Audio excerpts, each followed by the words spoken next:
We have two very interesting questions by our audience. One is something that takes us back to the book. How would the book help out independent security consultants and freelancers? That's the first question. Independent consultants in this profession emerge out of security professionals who have been practicing this profession. So I take it this way, with about 38 years experience in industrial security, I know that fresh graduate from colleges, even when they have appropriate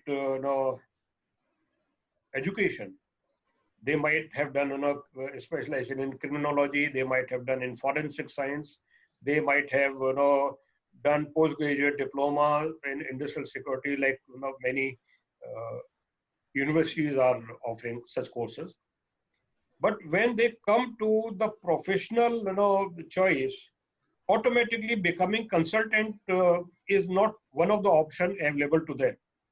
They need to go through the grind, the whole distance, that they experience firsthand how gates are to be managed, how shift, joining and leaving the duty is to be handled at the main gate, and how patrolling is being done, how intelligence collection is being done, how in the night, you go to the remote areas and do the patrolling is to be experienced, how you go to the process areas and see, what is happening. And through the experience, one gets to know the intricacies of the subject, and then only one can think of becoming consultant.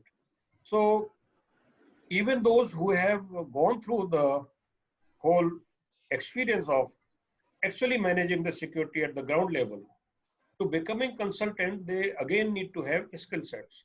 And like any other profession, when you do the audit, when you do the survey, which is very integral part of the consultants, as independent consultants, when you do risk assessment, you do security audits, you do security survey, how you do it? You go to the gate and you see 16 people deployed there. How would you find out whether these people are underworked or overstaffed? And as a consultant, you must know what is appropriate, and it comes not through any tools. Even when in industrial security also there are tools and tricks made available to the consultants how to do the assessment. But then those tools would be interpreted, utilized by only the experienced professionals. My book aims to share with those security consultants when it specifically deals two subjects in two separate chapters. One is security survey and second one is risk assessment. So when you do risk assessment, what are the ingredients of your assessment? What all information you must collect, collate, and then intelligently interpret to make best solution which can be offered to the body which is asking you, to give service as consultant. So that is the kind of input which this book provides to security consultant, that go through those elementary chapters just to revise your knowledge, and with your experience and knowledge gained, then go to the third part of the book, which very specifically and in detail is discussing about the security assessment, security survey, and audits. Very interesting. Is that sufficient to answer your question, Sakshi? I sure hope so. I hope it answered the question from the audience. And I think just the fact that it addresses the need for all stakeholders, whether it's independent or engaged with an organization, the book definitely would come handy. Another question that we have from the audience is BCAC, before COVID and after COVID. So do you think the book would require an updated version or a part 2 to, handle questions around post-pandemic era, how industrial security can contribute? In fact, we have recently had series of webinars on this subject, that what is being done during the lockdown, and how when we emerge out of the situation, how landscape would be entirely different landscape. And someone asked the question, which is similar to your question, that will present normal continue? And my response was that present is not normal. And if it is present normal, then it is going to be the future. Not very philosophical approach to it, but then I know that there are two types of security professionals. One are those who reduce the security manpower immediately after lockdown, because management said less people working there, we are not into production, and reduce your manpower.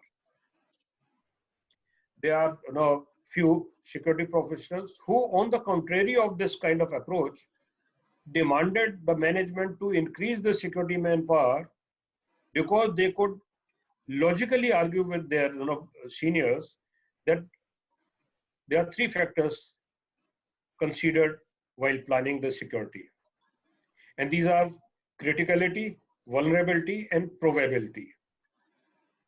And these three factors combined decide about the type of security one must have. Are there chances of breach of security? What is the probability?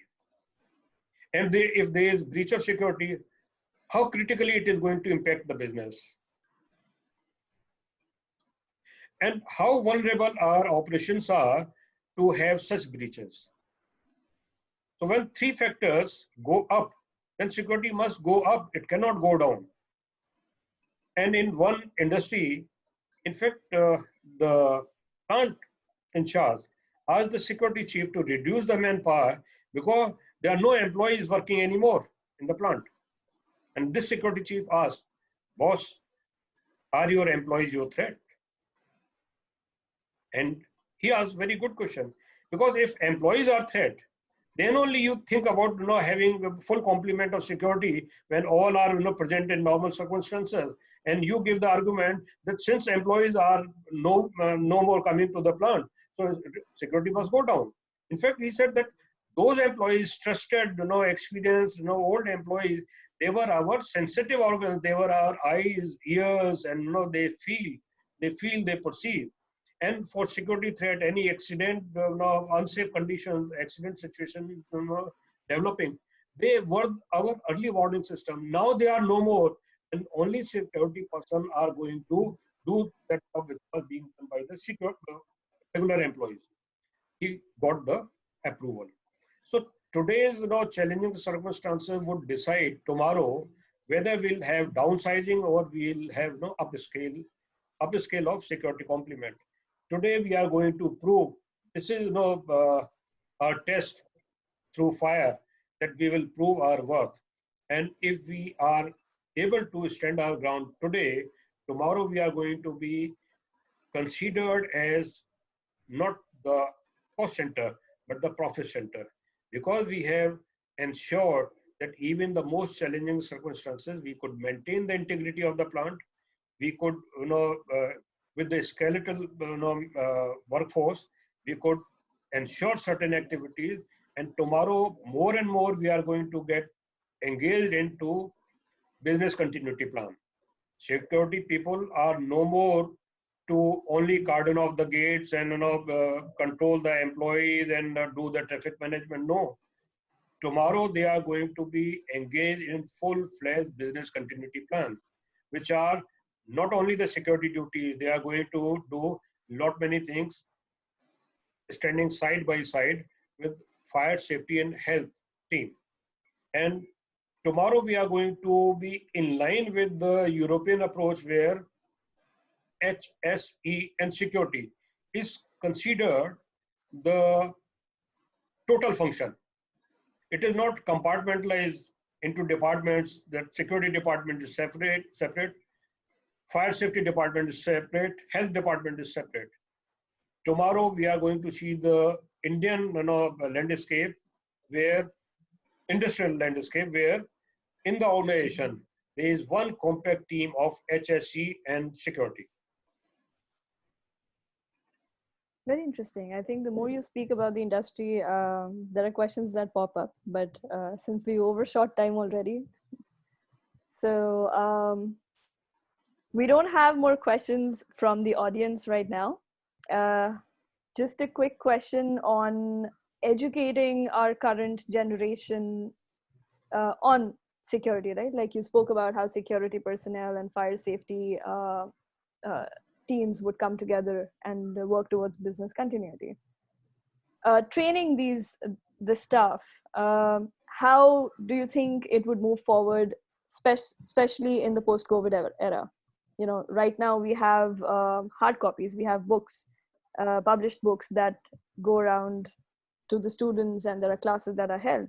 Do you think education technology will take over, and there could be simulations and other aspects that would sort of help students in the universities?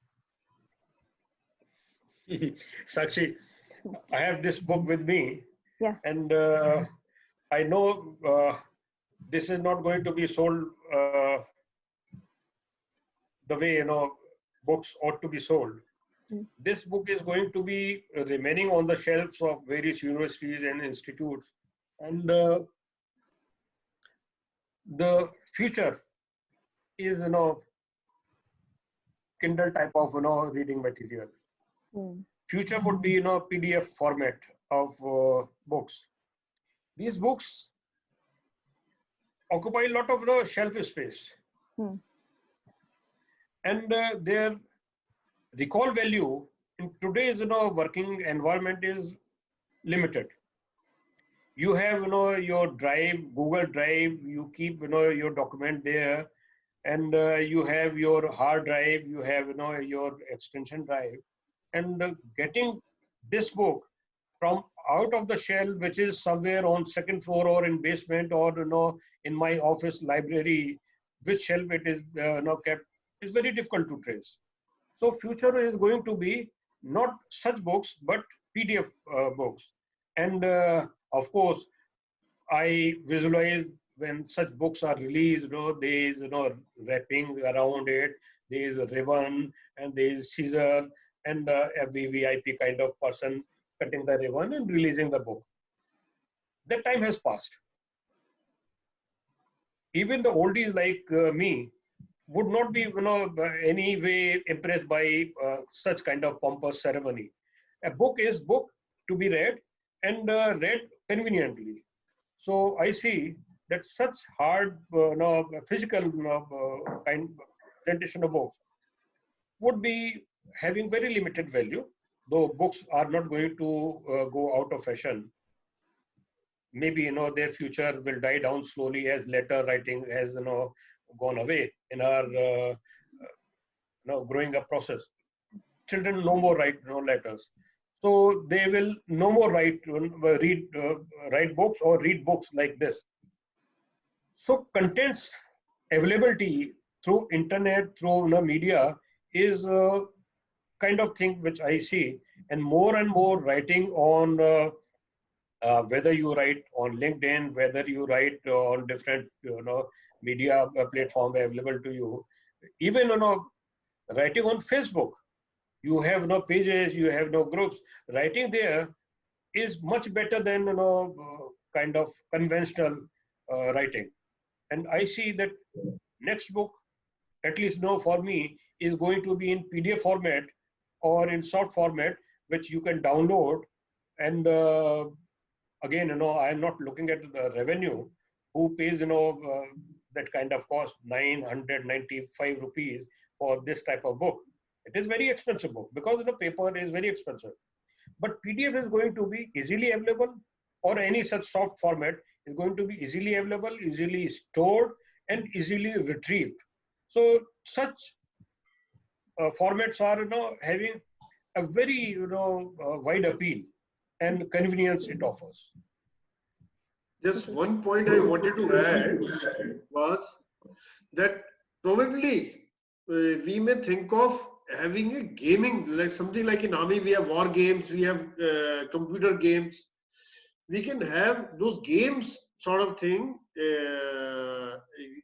online games or virtual games we can create, which can paint various situations to the security personnel, security guards, and then they are able to react. And that is another angle to this, is that okay, one is physical training, one is simulation, and those kind of which are available today in the corporate world for in various fields, whether it is leadership, whether it is empathy, whether it is a human resource. Similar thing we can think of developing for private security industry, which could be of great help of picture painting and taking their reaction. Sakshi. Yes, I agree. In fact, I totally align with what Tyagi sir also had to say, that the future of education is going to change. And especially with how this pandemic will shape everything going forward is something that we all have to wait and watch. Gamifying, yes. Simulations, yes. I think it increases your power to absorb the content. But I think we'll be going entirely on a different tangent. We can definitely set up a separate session to discuss education technology. All right. I'm going to move forward with the last two questions and probably close for the day. Right now, the gender ratio in the security industry is extremely, inclined towards more men and practically no women at all. Do you think that would change in the near future, or how do you think that entire engagement of different genders can be improved? Sakshi, this profession is also not going to be the stable for men only. And armed forces, that glass ceiling is broken. Many professions which hitherto were considered exclusive domain of male, such barriers have been broken. And industrial security is not going to be any exception. In fact, that initial barrier was broken when people realized about the privacy issue in the industry, where there are ladies working alongside the male employees. They are also required to be frisked. They are also required to be screened. They are also required to be questioned. And industrial security is such job where one cannot have discrimination. Even while performing the security duties, one cannot have discrimination. And with that, the option came that how a male can stop female employee, do the screening and frisking and such activities which require due respect and dignity towards ladies. So we were by law, and that was about I think about 20 years back, when the modesty issue came to sharp focus and people realized that such activities are to be done by the ladies. But later on, it was realized by the security professionals, experts in the field, that ladies are doing certain jobs much more diligently and more efficiently than their male counterpart. Like they were good in questioning, interrogation. They were, sobering effect when situation was going out of control. IR problem. When faced with IR problem, the security personnel, male security personnel, would instigate the crowd more. Their unruly behavior will be more violent when seeing the male security guard.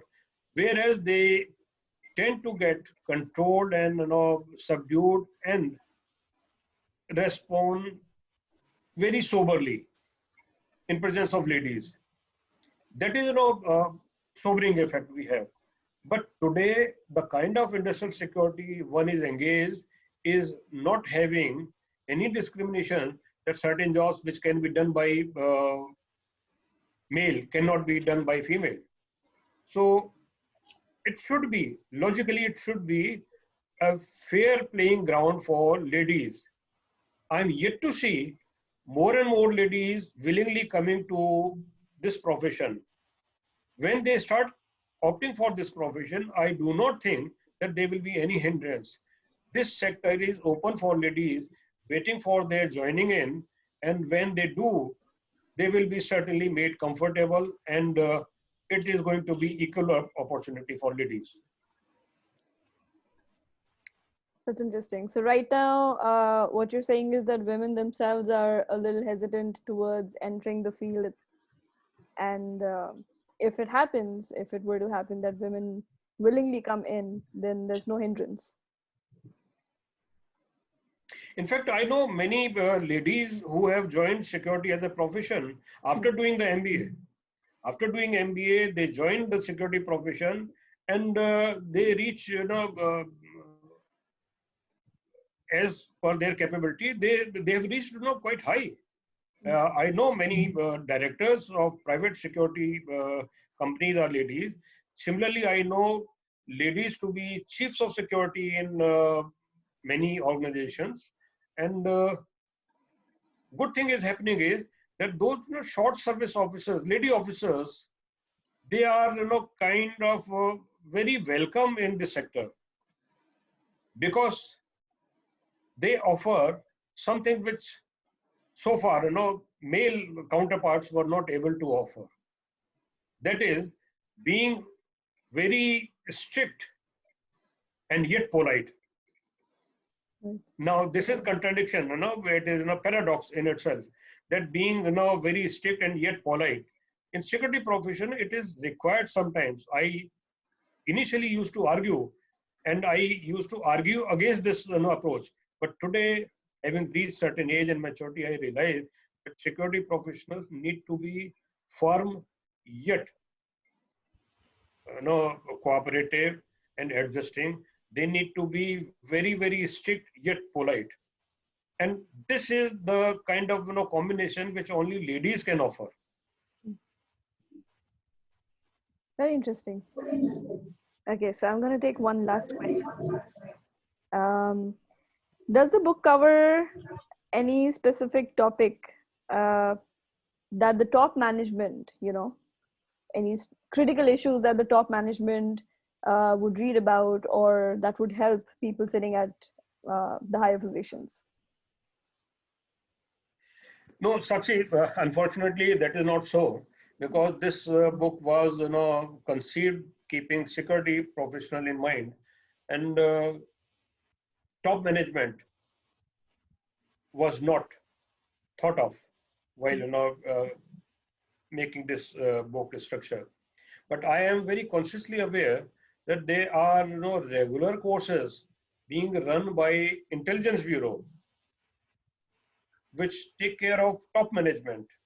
I used to go to till I was in service, I used to go to intelligence bureaus training center very regularly to train top management, general manager, executive directors, and directors.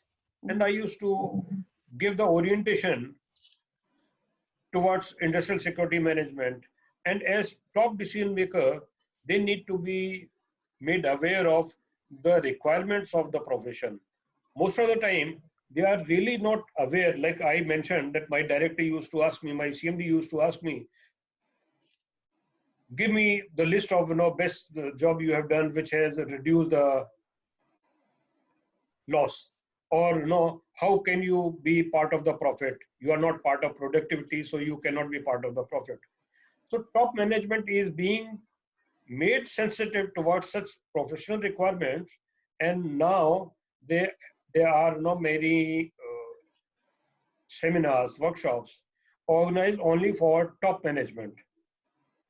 And SOCHAM and FICCI is doing it. CAPSI is also now slowly and surely engaging top management decision makers on ground to realize what it takes to give a good security plan working on ground, executing it. Interesting. Okay, so the book essentially focuses either on beginners or intermediate level professionals. Yes, yes. Okay, excellent. But you might ask, what is further? What is further?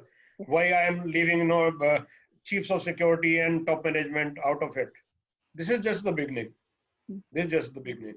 But I know that, when such kind of situation which is prevailing now, when we come out of it, I recall, a very old Western movie in which few soldiers hide out in a cave, thinking about, that atomic attack is imminent and scared of, atomic explosion. They hide under the cave, and after many years, when they come out, they see the entire world changing because they came out of such long hibernation, they even forgot to know how long they had been under cover. So after about 20 years, when they came out, the world was entirely different. So today, it is going to be in fast forward. First thing, that it is not going to get over anytime soon. Today, the modest understanding is that it will continue till June, not in May. Maybe I am alarmist, maybe I am overreacting, but my assessment is that it will continue till the end of June. And the lot of mopping up is to be done when entire work areas are safe and sound, when everything is assured that no infection. It will be till December. But when we come to the new year, brand new year, we will have entirely brand new work culture approach to life. And this will be changing the whole, life approach we have so far. Excellent. Well, thank you so much, Capt Tyagi. It's been an excellent session, and I really hope everybody else also enjoyed.